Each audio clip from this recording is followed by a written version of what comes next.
புரியுதுன்னு நினைக்கிறேன். இதை விட பாடம் நடத்த இன்னொரு பேராசிரியர் வந்துதான் உனக்கு பிறந்துதான் வரணும். புரியுதுன்னு நினைக்கிறேன். இப்ப அந்த மண்ணள்ளி விற்கிறதுக்கு அவனுக்கு தண்ணி ஓடிக்கிட்டு இருந்துச்சுன்னா இந்த மாதிரி அள்ள முடியாது. அப்ப வள கொள்ளைக்கு அவன் தண்ணியை தர மறுக்கிறான். இன்னொன்னு என்ன பாரு, முப்போகம் விளைந்து கொண்டிருந்தால் என்னுடைய வேளாண் பெருங்குடி மக்கள், உழவர் குடிமக்கள் விளைநிலத்தை விட்டு வெளியேற மாட்டார்கள். விளைநிலத்தை விட்டு வெளியேறவில்லை என்றால் காவிரி படுகை முழுக்க இருக்கிற மீத்தேன், ஈத்தேன், ஹைட்ரோ கார்பன் என்ற அந்த எரிகாற்றை எடுக்க முடியாது. இந்த மீத்தேனுங்கிறது எப்படி உருவாகுது? இந்த ஹைட்ரோ கார்பன் இது எப்படி உருவாகுது? பல ஆயிரம் ஆண்டுகளுக்கு முன்பு பூமிக்குள்ளே புதைந்த மரம், செடி, கொடிகள் மக்கி புதைந்து காற்றின் அழுத்தத்தாலும் வெப்பத்தாலும் கரியாகி விடுகிறது. அந்த கரியாகுது, அதான் நிலக்கரி. உனக்கு தெரியும், நெய்வேலியில். அப்ப பல ஆயிரம் ஆண்டுகளுக்கு முன்பு எப்படி அந்த மரம், செடி, கொடி எல்லாம் பூமிக்குள்ள புதைஞ்சதுன்னா, அத்தனை ஆயிரம் ஆண்டுகளுக்கு முன்னாடி எனது முன்னவர்கள் இந்த நிலத்தில் வாழ்ந்திருக்கிறார்கள். இன்னைக்கு கீழடியில தோண்டும் போது 2800 ஆண்டுக்கு முன்னாடி தமிழங்க வாழ்ந்திருக்கான்னு ஒரு அடையாளம் வருது இல்ல? அப்படி பூமிக்குள் தோண்டும் போது என் முன்னவர்கள் வாழ்ந்த இடத்திலே புதைந்த மரம், செடி, கொடி எல்லாம் இன்னைக்கு மக்கி மக்கி கரியாகி நிக்குது. அந்த கரிக்கு வெடிப்பு இருக்கு. இந்த கறிக்கடையில வெடிப்புக்குள்ளே ஒரு காற்று இருக்கு. அந்த காற்று தான் இந்த மீத்தேன் எரிகாற்று, ஹைட்ரோ கார்பன் என்கிற இந்த உயிர் வலி எரிகாற்று. உனக்கு புரியுதுன்னு நினைக்கிறேன். இந்த எரிகாற்றை எடுக்கிறதுக்கு அவன் இதே மாதிரி காவிரி படுகையில் இருக்க மாதிரி கங்கை படுகையில் இருக்கு. அப்ப ஏன் அங்க போடல? அங்க நல்ல ஆத்தாள் கம்மனுக்கும் பிறந்தவன் அவன் என்ன பண்றான்? அவன் அங்க ஆட்சியில் இருக்கான். நான் விறகு வச்சு கூட அடுப்பரிச்சுக்கிறேன், வெளியில போடான்ட்டான்.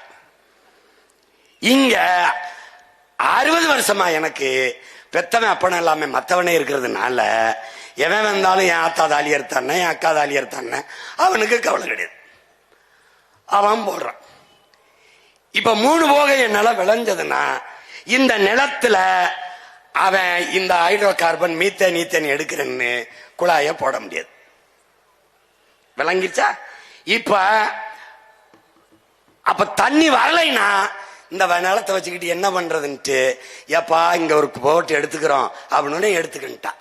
நான் முதல்ல இங்க வந்து இந்த மீத்தேன் எரிகாற்று ONGCக்கு எதிராக நான் போராட வரும்போது அவன் என்ன சொல்றான்களுங்க, என்னை தனியா கூட்டிட்டு போய் அந்த அதிகாரி, ஐயா இங்க வாங்கய்யா 17 வருஷமா எடுத்துக்கிட்டு இருக்குங்கிறான்.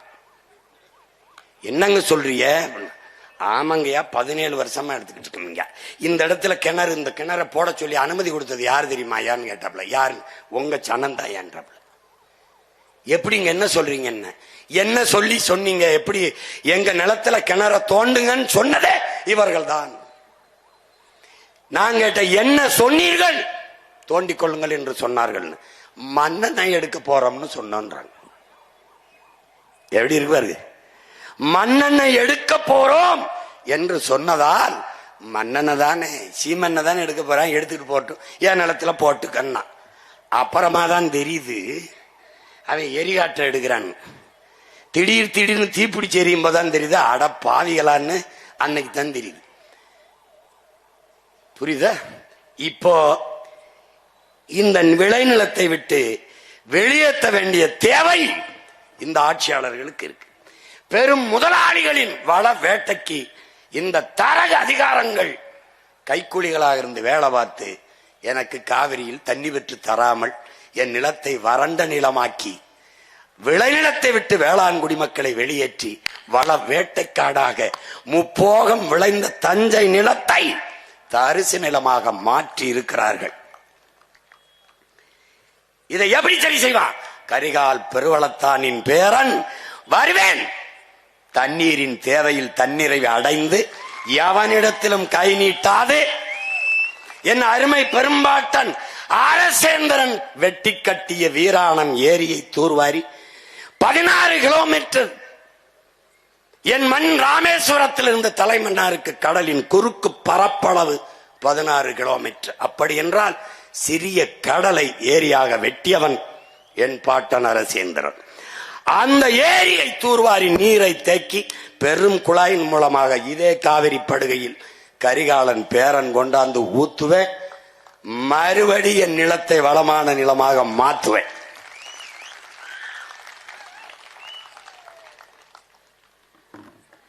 பார்த்துக்கிட்டே வா, பார்த்துக்கிட்டே வா உனக்கு. அதனால இந்த தண்ணீர் என்பது மானுட தேவை மட்டும் அல்ல, அது உலக உயிர்களின் உயிர் தேவை. அதனால்தான் ஒவ்வொரு துளியும் உயிர் துளி, பல் உயிர்க்கும் பகிர்ந்தளி, பகுத்துண்டு பல் உயிர்கள் ஓம்புகள் நூலோர் தொகுத்தவற்றிலெல்லாம் தலை என்று நமது முன்னவன் மறையோன் வள்ளுவப் பெருமகனார் அருளிய மறைமொழிக்கேற்ப நீரின்றி அமையாது உலகு, அதை நினைவில் நிறுத்தி பழகு என்ற முழக்கத்தை முன்வைத்து தமிழ் இளம் தலைமுறைகளை, என்னரும் தம்பிதங்கைகளை, இந்த நிலத்தை வளத்தை நாட்டை மக்களை பாதுகாக்கிற இளைய தலைமுறை புரட்சியாளர்களை உருவாக்க வேண்டும் என்ற உன்னத நோக்கத்தோடு கரிகாலன் கால்பதித்த மண்ணிலே நின்று அவன் பேரன் இன்று பேசிக் கொண்டிருக்கிறேன் தண்ணீர் என்றால் என்ன என்று. இங்கே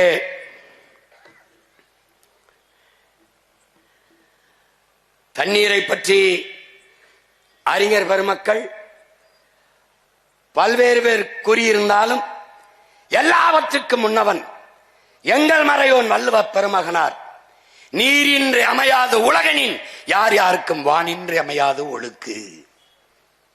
நீர் இல்லாம உலகத்துல ஒண்ணுங்கிறது ஒரு உயிரும் இல்லை. அது இல்லை என்றால் மனிதனில் ஒழுங்கு கூட ஒழுக்கம் கூட ஒழுங்கற்று போகும்னு பாடுறாப்ல. வானின்று உலகம் வழங்கி வருவதால் தான் அமிர்தம் என்றுரைப்பாற்றுன்னு சொல்றான்.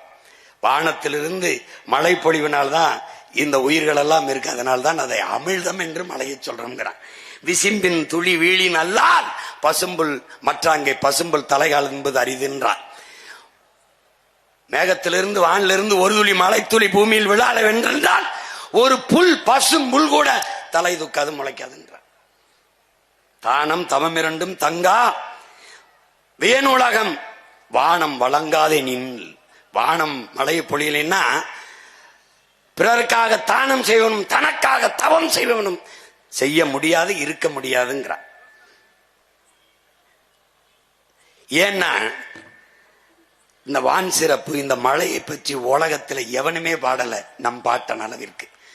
ஒரு தடவை சொன்னா போதும், நீரின்றி அமையாத உலகனின் யார் யாருக்கும் வானின்றி அமையாத ஒழுக்கு போதும். ஆனா இந்த பய மக்களுக்கு திரும்ப திரும்ப சொல்ல முடியாது. ஒன்னையும் 10 தடவை பாடியிருக்காப்ல. ஆனாலும் இவனுக்கு அது மண்டையில ஏறல. அப்ப 10ம் பத்தல. ஒருவேளை 10 லட்சமா கொடுத்தா வேணா 10மோ என்னவோ, அது பத்தல. துப்பாருக்கு துப்பாய துப்பாக்கு, துப்பாருக்கு துப்பாய தூவுமழை நம்முடைய அப்பா நல்லுசாமி கூட சொன்னாங்க. அதாவது சாப்பிடுவதற்கு உண்பதற்கு உணவையும் குடிப்பதற்கு நீரையும் தருவது மழைதான். எப்படி பாருங்க, மணி நீரும் மண்ணும் மலையும் அணிநிலர் காடும் உடையது அரண். இதை விட இவன் பாடுவான். ஆனால் நீங்க ஆழ்ந்து பார்க்கணும். இன்னைக்கு மணி நீர் இருக்கா, மண் இருக்கா, மலை இருக்கா, அணிநிலர் காடு இருக்கா? இல்ல. காலி பண்ணவன் யாரு? இந்த காவாலி பைய திராவிடே. உனக்கு புரியுதா? தூய நீர், பறந்து விரிந்த நிலப்பரப்பு, பேர் அரணாக நின்று மேகத்தை தடுத்து பூமிக்கு மலையாக மாற்றி கொடுக்கிற மலை, குளிர்ந்து அடர்ந்த காடுகள், அணி நிழற்காடு, இது 4ஐயும் உடைய நிலம் எதுவோ அதான்டா பேரரண்கிற பாடு. 2000 ஆண்டு தோராய கணக்கு. யாரும் வள்ளுவனுக்கு பிரசவம் பார்த்தவங்க இல்ல. வள்ளுவன் ஆத்தாவுக்கு பிரசவம் பார்த்த யாரும் இல்ல. சும்மா சொல்றான் 2000 ஆண்டு.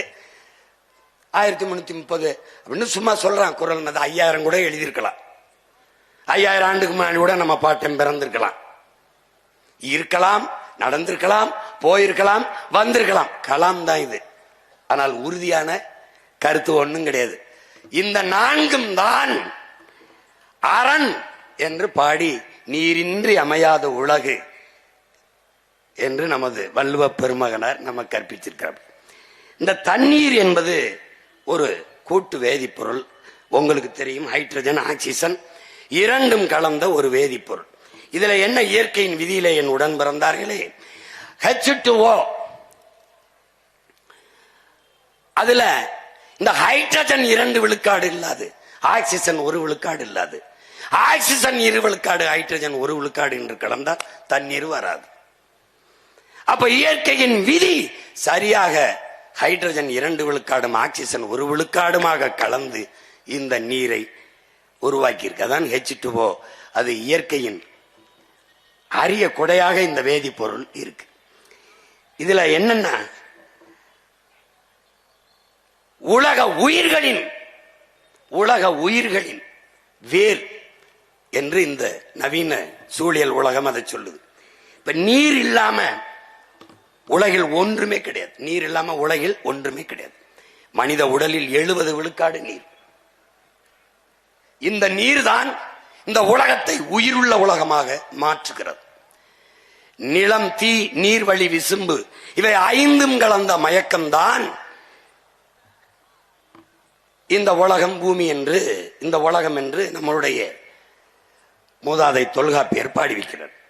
இந்த 5ல அவங்க 5 பூதம் என்கிறார்கள். நாம் 50 ஆற்றல் என்று தமிழ்ல சொல்றோம். இந்த 5ல் மிக முதன்மையானது இந்த நீராக இருக்கிறது. இந்த நீரில் தான் இந்த ஒரு செல் உயிரினமான அமீபா தோன்றுது. அந்த முதலாக இந்த உலகில் தோன்றிய உயிரினம் நீரில் இருந்துதான். எனவேதான் நீரின்றி அமையாத உலகு என்று நமது மூதாதை இந்த கருத்தை வலியுறுத்துகிறார். நீங்க நல்லா கவனிச்சுக்கணும். இப்ப இந்த மனிதன் மட்டும் அல்ல, உலகில் எந்த உயிரும் இந்த 50 ஆற்றல், நீர், நிலம், நீர், காற்று, உங்களுக்கு தெரியும், இந்த தீ, ஆகாயம், இது இல்லாம எந்த உயிரும் இல்லை. இப்ப நம்முடைய இதுல, நம்முடைய பழக்கத்துல எரிக்கிறது, எரியூட்டுவது நம்முடைய பழக்கம் இல்லை. நமக்கு உயிர் போகிற போது நீர் முதல்ல வெளியேறிடுது. அப்ப நீர் போனோன்னா உடம்பு குளிர்ந்துரும், காற்று போயிருது, வெப்பம் தணிஞ்சிருது, உடம்புல நெருப்பு போயிருது. எல்லாம் போன பிறகு கடைசியா என்ன இருக்கு? மண், நிலம்.